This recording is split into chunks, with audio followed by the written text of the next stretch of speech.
दोस्तों, दो पार्टी के बीच एक मुकदमा चल रहा है और आगे चलकर वह मुकदमा फाइनली डिसाइड हो जाता है। उस मुकदमे में निर्णय आ जाते हैं। तो क्या कुछ समय बाद उन्हीं पार्टी द्वारा उसी मुद्दे पर दोबारा सेम मुकदमा फाइल किया जा सकता है? तो ऐसा नहीं किया जा सकता। तो इस विषय पर सेक्शन 11 सीपीसी में प्रावधान किया गया है, जिसको डॉक्ट्राइन ऑफ रेस जुडिकाटा भी कहा जाता है। तो आज के विषय में हम इसी डॉक्ट्राइन को समझेंगे और जानेंगे। नमस्कार, मैं एडवोकेट प्रभात रंजन आपका अपने चैनल पर स्वागत करता हूं। और अगर अभी तक आपने इस चैनल को सब्सक्राइब नहीं करा तो कृपया लाइक, शेयर और सब्सक्राइब जरूर कर दें।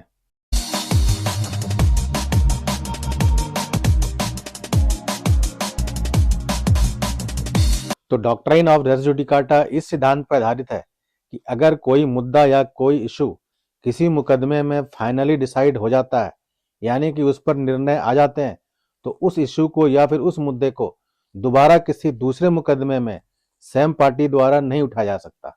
तो रेस जुडिकाटा एक जुडिशियल डिसीजन को फाइनल बनाने के लिए लाया गया है, क्योंकि हर एक मुकदमा का अंत होना आवश्यक है। फिर रेस जुडिकाटा इस सिद्धांत पर भी आधारित है कि सेम काउज के लिए किसी भी व्यक्ति को दोबारा न्यायालय में नहीं घसीटा जा सकता। फिर रेस जुडिकाटा इस सिद्धांत पर भी आधारित है कि एक जुडिशियल निर्णय, न्यायिक निर्णय को हमेशा सही माना गया है। तो सेक्शन 11 सीपीसी में कहा गया है कि कोई भी कोर्ट उस दावे या मुकदमे को इंटरटेन नहीं करेगी जो दावा या इशू डायरेक्टली या इनडायरेक्टली या सब्सटेंशियली किसी पहले वाले मुकदमे में ऑलरेडी इन्वॉल्व था और वह मुकदमा किसी कॉम्पिटेंट कोर्ट द्वारा फाइनली डिसाइड कर दिया गया है और वह पहले वाला मुकदमा बिटवीन सेम पार्टीज था। तो फिर इस तरह के मुकदमे को कोर्ट इंटरटेन नहीं करेगी। तो यहाँ पर रेस जुडिकाटा अप्लाई होने के लिए पहला कंडीशन होना चाहिए कि बाद वाले मुकदमे में जो इशू है, जो मुद्दा है, वह डायरेक्टली और सब्सटेंशियली सेम है जो पहले वाले मुकदमे में था। फिर जो बाद वाला केस है, इसमें पार्टीज सेम होने चाहिए जो पहले वाले मुकदमे में था। फिर बाद वाले केस का और पहले वाले केस का काउज टाइटल यानी केस टाइटल सेम होना चाहिए। फिर नेक्स्ट, जो बाद वाला मुकदमा है, वह जो पहले वाला कोर्ट है जिसने पहले वाला केस डिसाइड करा है, वह कोर्ट बाद वाले मुकदमे को डिसाइड करने को कॉम्पिटेंट होना चाहिए। और फाइनली जो पहला वाला मुकदमा है वह फाइनली डिसाइड हो गया हो, यानी कि उस केस में अपलेट कोर्ट तक वह मैटर डिसाइड हो गया हो और वहां पर उस जजमेंट की फाइनलिटी हो गई हो। तो उस केस में सेम इशू पर, सेम मुद्दे पर, सेम पर्सन द्वारा कोई बाद में कोई मुकदमा नहीं लाया जा सकता। वह सेक्शन 11 यानी कि रेस जुडिकाटा के अंदर बार्ड हो जाता है। अब सेक्शन 11 एक्सप्लेनेशन फॉर सीपीसी में रेस जुडिकाटा का एक दूसरा फॉर्म भी दिया गया है, जिसे कंस्ट्रक्टिव रेस जुडिकाटा कहा जाता है, या फिर इसे artificial form of res judicata भी कह सकते हैं।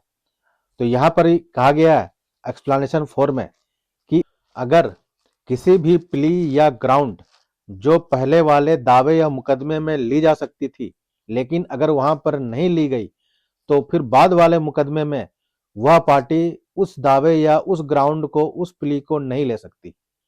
तो यहां पर कंस्ट्रक्टिव रेस जुडिकाटा अप्लाई हो जाता है। अब एग्जाम्पल के तौर पे अगर एक व्यक्ति दूसरे के ऊपर डिक्लेरेशन का मुकदमा फाइल करता है on the basis of legal heir of someone कि उन्हें ऑनर डिक्लेयर करा जाए, वह मुकदमा डिसमिस हो जाता।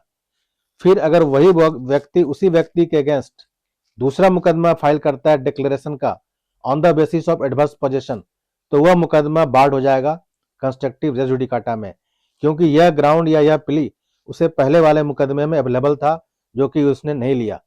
तो बाद में वह सेम ग्राउंड, सेम प्ली नहीं ले सकता जो कि वह पहले वाले में ले सकता था। तो इस तरह से हमने जाना कि रेस जुडिकाटा किसी जजमेंट या जुडिशियल ऑर्डर को कैसे फाइनलिटी प्रदान करती है। तो रेस जुडिकाटा का मुख्य उद्देश्य नंबर 1, जजमेंट को फाइनलिटी तक पहुंचाना।